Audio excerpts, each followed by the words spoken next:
Brothers and sisters, स्वागत है आपका अपने YouTube channel Sumit love physics में। आज one shot formula revision seat का 7th वीडियो हम अपलोड करने जा रहे हैं। इससे पहले हमने 6 वीडियो अपलोड किए हैं। यदि आपने वो नहीं देखे हैं तो डिस्क्रिप्शन में जाके आसानी से उनके लिंक दिए हुए हैं, आप आसानी से देख सकते हैं। यदि हमारे साथ ये फार्मूला सीट फिल करना चाहते हैं तो आप PDF का लिंक भी डिस्क्रिप्शन में दिया हुआ है, वहां से ये आसानी से डाउनलोड करके हमारे साथ फिल कर सकते हैं। मुझे पता है ये वाला चैप्टर बच्चों के लिए एक हेडेक की तरह है, तो इसे कुछ आसान बनाने के लिए मैंने थोड़ा सा इंटरेस्टिंग रूप में इसको बनाया है। कंपैरेटिव सीट भी बनाई है, LCR वाला अलग से रेजोनेंस कंडीशन के साथ वो भी बनाया है। तो हमारे साथ जुड़े रहिए। स्टार्ट करते हैं। सबसे पहला पॉइंट है प्रत्यावर्ती वोल्टा।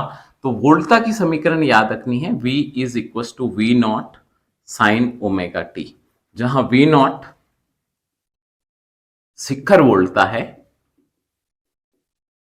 और ओमेगा कोणीय आवर्ती है। तो इक्वेशन याद रखनी है, V is equal to V nought sine omega t. दूसरी इक्वेशन है तात्क्षणिक धारा। तो इक्वेशन ऑलमोस्ट सेम ही है, I is equal to I nought sine omega t plus five. Sine की जगह आप कॉस भी ले सकते हैं, साइन या कॉस हो सकता है। तो sign omega t plus five, यहाँ पे फाइव जो है वो कलांतर है, वोल्टा व धारा के मध्य कलांतर, जिसका मान शून्य भी हो सकता है, π/2 भी हो सकता है, उसके बीच का कुछ भी हो सकता है।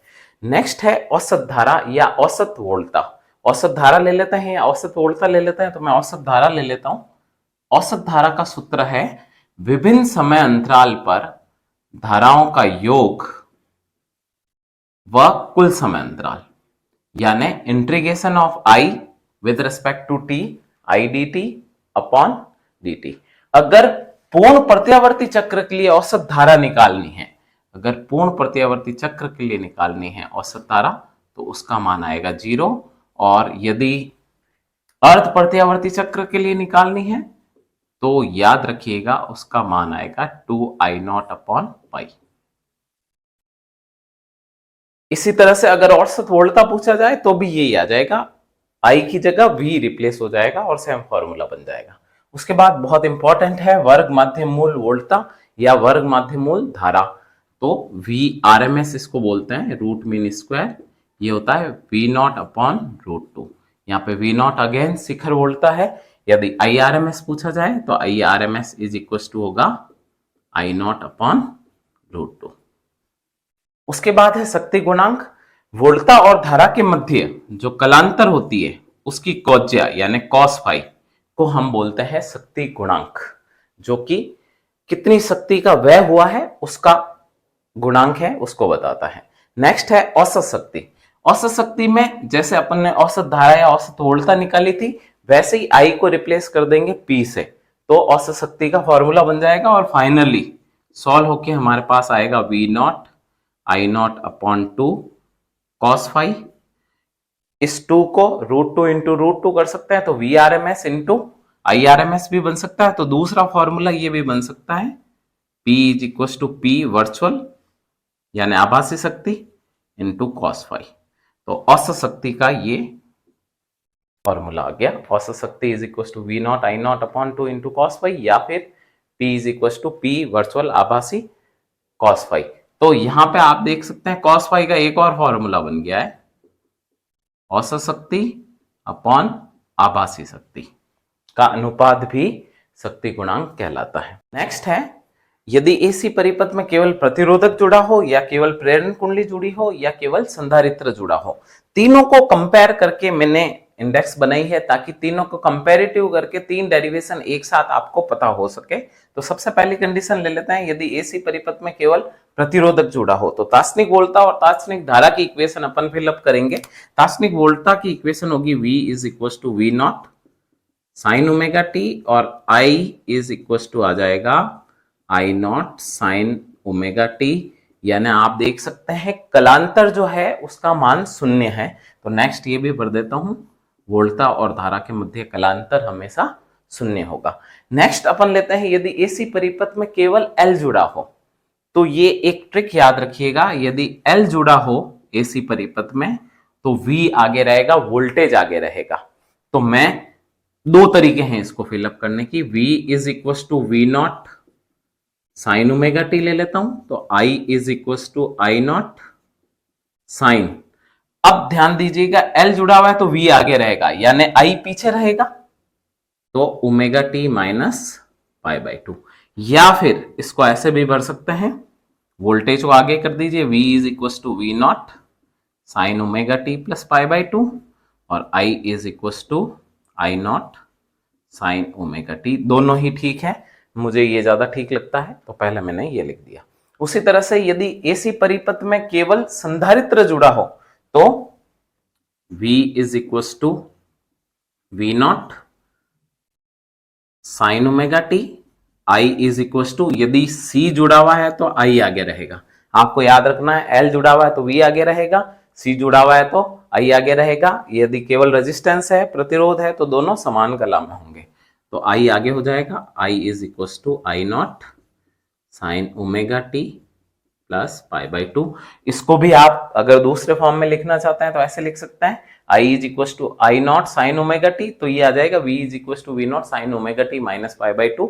कुल मिला के I जो है करंट, वो पाई बाई टू कला कोण आगे होगा। तो यहाँ पे फेज डिफरेंस दोनों के बीच में पाई बाई टू, और यहाँ पे भी फेज डिफरेंस दोनों के बीच में पाई by to. Plus pi by to minus pi by to भी ले सकते हैं, पर अपन ने जैसे वोल्टेज को आगे लिया है, यहाँ पे करंट को आगे लिया है, तो फेज डिफरेंस को पाई बाई टू ले रहा हूं मैं। उसके बाद अवरोधक व आवर्ती में संबंध, तो यहाँ पे अवरोधक कौन है, पहले तो वो लिखते हैं। अवरोधक होगा प्रतिरोध जो आवर्ती पर निर्भर नहीं करता, आवर्ती पर निर्भर नहीं करता।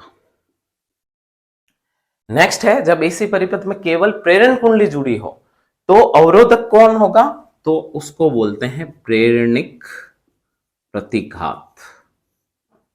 प्रेरणिक प्रतिघात जिसको डिनोट करते हैं XL से, जिसका फॉर्मूला होता है L ओमेगा, और ओमेगा बराबर होता है 2 पाई f, तो XL डायरेक्टली प्रोपोर्शनल है F के, यानी प्रेरणिक प्रतिघात आवर्ती के समानुपाती होती है।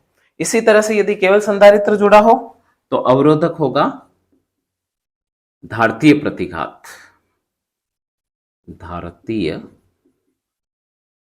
प्रतिघात, जिसका फॉर्मूला होता है XC is equal to 1 upon C omega, और ओमेगा बराबर 2 पाई f, तो XC इनवर्सली प्रोपोर्शनल है आवर्ती के।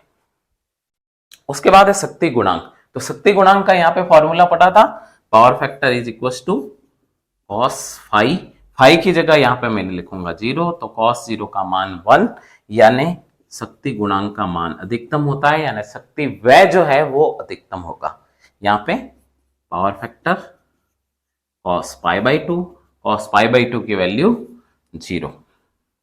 इसी तरह से power factor cos pi by to, pi by two की वैल्यू 0, यानी केवल L या केवल C जुड़ा हो तो किसी तरह की शक्ति का व्यय नहीं होता। उसके बाद औसत शक्ति निकालेंगे, तो औसत शक्ति का ये जो फॉर्मूला है ये काम लेंगे। औसत शक्ति is equal to V nought I nought upon two, cos phi की जगह 0, तो ये आ जाएगा V nought I nought upon two, और यहाँ पे औसत शक्ति V nought I nought upon two cos pi by two, cos pi by two की वैल्यू 0, यहाँ पे भी कॉस पाई बाई टू है, तो औसत शक्ति का मान 0 होगा। यदि हमारे ये प्रयास आपको पसंद आ रहा है तो हमारे वीडियोस को लाइक कीजिए, शेयर कीजिए, सब्सक्राइब कीजिए, दोस्तों को भेजते रहिए। LCR श्रेणीक्रम परिपथ, इसके लिए सारी कंडीशंस को एक साथ लिख दिया है, फेजर डायग्राम भी साइड में बनाया है, जिससे कुछ चीजें एक्सप्लेन करके आसानी से इस पूरी सीट को फिल कर लेंगे। तो सबसे पहले है परिणामी वोल्टता, तो परिणामी वोल्टता जो होगी वो पाइथागोरस प्रमेय के अकॉर्डिंग टू फेजर डायग्राम आ जाएगी root of VL minus VC का whole square plus VR square, जहां पे VL का मतलब है प्रेरण कुंडली के सिरों पर विभवांतर, VC का मतलब है संधारित्र के सिरों पर विभवांतर, और VR का मतलब है प्रतिरोध के सिरों पर उत्पन्न विभवांतर। नेक्स्ट है प्रतिबाधा। इसी फॉर्मूले से Z इज इक्वल टू आ जाएगा, ये बहुत इंपॉर्टेंट है, XL माइनस XC का whole square plus R square. V is equal to IR या IXL या IXC लिखना है, उससे आ जाएगा Z is equal to root of XL minus XC का whole square plus R square. इसी तरह से शिखर धारा निकाल सकते हैं। अपन को पता है धारा इज इक्वल टू क्या होता है, वोल्टेज अपॉन इसका प्रतिबाधा। तो प्रतिबाधा की जगह आ जाएगा Z, और Z का फॉर्मूला है root of XL minus XC का whole square plus R square. Next है वोल्टता व धारा के मध्य कलांतर। तो कलांतर phi is equal to tan inverse XL minus XC upon R, या इसको ऐसे भी लिख सकते हैं tan inverse VL minus VC upon VR। इस फेजर डायग्राम से आसानी से निकाल सकता है, tan बराबर होता है लंब अपॉन आधार, तो VL minus VC upon VR। Next है अनुनादी अवस्था। अनुनादी अवस्था किसे कहते हैं? अनुनादी अवस्था वह अवस्था होती है जब प्रेरण कुंडली के सिरों पर विभवांतर संधारित्र के सिरों पर उत्पन्न विभवांतर के बराबर हो, या XL बराबर हो XC से, यानी प्रेरणिक प्रतिघात बराबर हो दार्थीय प्रतिघात के, या L ओमेगा बराबर हो 1 अपॉन C ओमेगा के। तो अब सारी कंडीशंस चेंज हो जाएगी। अनुनादी अवस्था में क्या क्या होता है वो हमने अलग से लिखा है, ये अनुनादी अवस्था की सारी शर्तें हैं। तो परिणामी प्रतिघात क्या आ जाएगा? तो परिणामी प्रतिघात x बराबर होता है XL माइनस XC, क्योंकि यहाँ पे XL और XC बराबर है तो ये 0 हो जाएगा। उसके बाद परिणामी प्रतिबाधा। प्रतिबाधा का फॉर्मूला है Z is equal to root of XL minus XC का whole square plus R square, पर XL XC के बराबर है तो Z मिनिमम वैल्यू के साथ आएगा जो कि होगी R। उसके बाद में धारा। तो धारा बराबर I बराबर V अपॉन Z, क्योंकि Z मिनिमम है तो I मैक्सिमम होगी, और I मैक्सिमम का मतलब है V अपॉन R। तो अनुनादी अवस्था वह अवस्था होती है जिस पर प्रतिबाधा का मान न्यूनतम होता है व धारा का मान अधिकतम होता है। अनुनादी कोणीय आवर्ती। कोणीय आवर्ती यहां से निकाल सकते हैं, omega square is equal to होगा 1 अपॉन LC, तो ओमेगा इज इक्वल टू आ जाएगा 1 अपॉन रूट ऑफ LC, जहां पे L स्वप्रेरकत्व गुणांक है और C संधारित्र की धारिता है, Z प्रतिबाधा है यहां पे लिखा हुआ है। उसके बाद अनुनादी आवर्ती।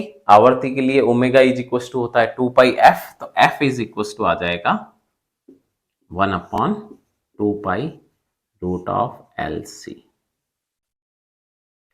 नेक्स्ट वोल्टता व धारा के मध्य कलांतर। तो कलांतर का फॉर्मूला ये है, VL VC के बराबर है तो tan इनवर्स 0, तो फाई की वैल्यू ध्यान रखिएगा 0, यानी वोल्टेज और धारा दोनों समान कलाम में होंगे। शक्ति गुणांक। शक्ति गुणांक का मतलब होता है cos फाई, तो PF is equal to cos 0, cos 0 की वैल्यू 1, ये इसकी मैक्सिमम वैल्यू है।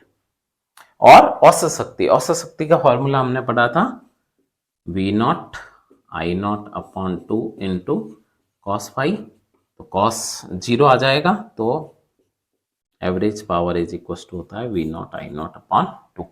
तो इस तरह से अनुनादी अवस्था की कंडीशंस को फिल किया है। नेक्स्ट टॉपिक है LCR श्रेणीक्रम परिपथ के अनुनाद वक्र की बैंड चौड़ाई। बैंड चौड़ाई अर्ध शक्ति आवर्ती के अंतर के बराबर होती है, यानी F2 माइनस F1। यहाँ पे F1 और F2 अर्ध शक्ति आवर्ती। अर्ध शक्ति आवर्ती का मतलब होता है वह आवर्ती जिस पर शक्ति का मान उसकी अधिकतम शक्ति का आधा रहता है। जब इसको सॉल्व करेंगे तो आएगा R अपॉन 2 पाई L। R रेजिस्टेंस है, प्रतिरोध, L प्रेरकत्व है। अगला है विशेषता गुणांक या गुणता गुणांक।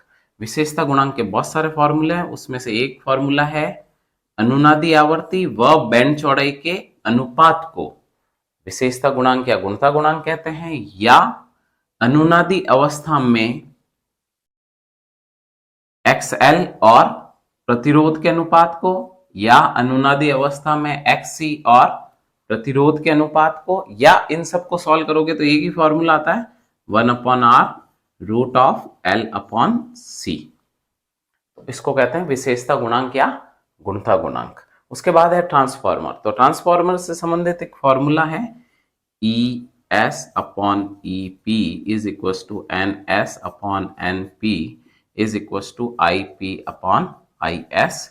यहाँ पे ES द्वितीय कुंडली, S फॉर सेकेंडरी, द्वितीय कुंडली पर विभवांतर है, EP यानी प्राथमिक कुंडली पर विभवांतर है, NS द्वितीय कुंडली में फेरों की संख्या, NP प्राथमिक कुंडली में फेरों की संख्या, IP प्राथमिक कुंडली में प्रवाहित धारा, IS द्वितीय कुंडली में प्रवाहित धारा है। ट्रांसफार्मर दो तरह के होते हैं, उच्चयी ट्रांसफार्मर, आसानी से समझ सकते हैं, स्टेप अप ट्रांसफार्मर। उच्चयी ट्रांसफार्मर का मतलब होता है द्वितीय कुंडली में फेरों की संख्या प्राथमिक कुंडली में फेरों की संख्या से ज्यादा हो, द्वितीय कुंडली के सिरों पर विभवांतर प्राथमिक कुंडली के सिरों पर विभवांतर से ज्यादा हो, या द्वितीय कुंडली में प्रवाहित धारा प्राथमिक कुंडली में प्रवाहित धारा से कम हो। धारा का मामला उल्टा चलेगा क्योंकि इनवर्सली प्रोपोर्शनल है, तो उसे उच्चयी ट्रांसफार्मर कहते हैं। इसी तरह से अपचयी ट्रांसफार्मर, अपचयी यानी द्वितीय कुंडली में फेरों की संख्या प्राथमिक कुंडली की तुलना में कम हो, डाउन हुआ है इसलिए इसको बोलते हैं स्टेप डाउन। द्वितीय कुंडली में विभवांतर प्राथमिक कुंडली में विभवांतर से कम हो, या द्वितीय कुंडली में प्रवाहित धारा प्राथमिक कुंडली में प्रवाहित धारा से ज्यादा हो, तो इसे कहते हैं स्टेप डाउन या अपचयी ट्रांसफार्मर। यदि हमारा ये प्रयास आपको जेन्युइन लग रहा है तो कमेंट, लाइक, शेयर, सब्सक्राइब के माध्यम से हमसे जुड़े रहिए। Thank you.